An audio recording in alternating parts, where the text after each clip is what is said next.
shifting over here, I want to, of course, get to the on the field, the on the court performance, specifically talking about a Team USA basketball. But briefly, I know the soccer team, the U.S. women's soccer team, had a shocking loss to Sweden, but they seem to have rebounded at least today, this morning, playing well. They won against New Zealand, so that was a good comeback win for them. Maybe that first game was just kind of a little bit of early jitters, or maybe just they weren't quite ready. And we saw that with the USA basketball team as well in their first two exhibition games, two games that they lost to teams that they should beat. We see Team USA basketball as kind of the top of the Olympics there, and it seems like they're the favorites to win gold every time.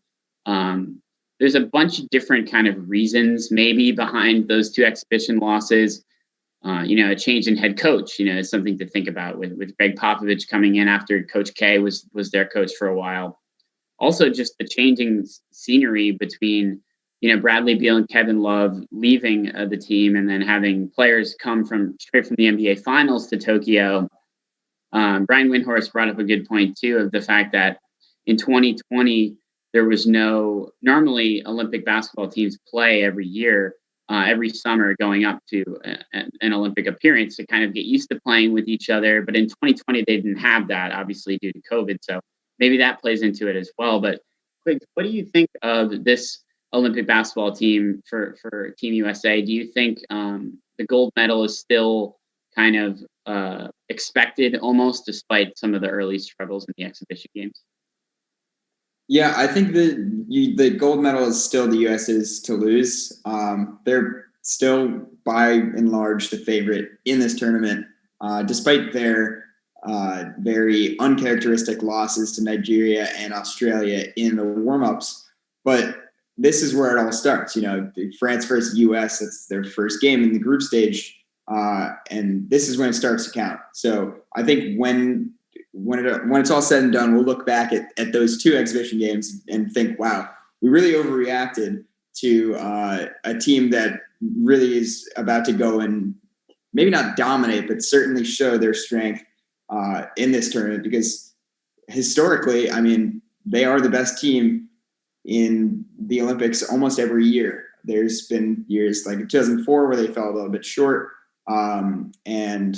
But since they have had professionals, which is, I think the first team was in '92 with the Dream Team, they've just been far and away the best basketball team on the court when it comes to the Olympics. So I am excited to see how the various challenges that COVID-19 has brought to just the general flow of the Olympics, especially for basketball, like you mentioned, the teams that weren't really able to gel last year and practice a lot together.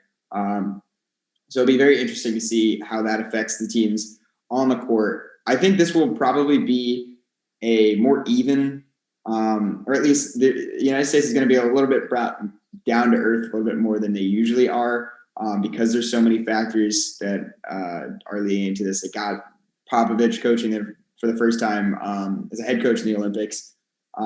They have players that are returning from the NBA Finals who, are probably pretty exhausted right now. Devin Booker, Chris Middleton, Drew Holiday. Yeah. And the fact that they have to turn around so quickly, the finals never last until July. So that's a bit of a new adjustment for them. And of course, the emotional reaction to maybe dropping two games that you certainly should not have lost in the exhibition. I think that will light a bit of a fire under this USA basketball team. But I'm very optimistic about how they'll fare. And I definitely wouldn't recommend that people overreact too much to their very much lackluster performances in the exhibition games leading up to the games.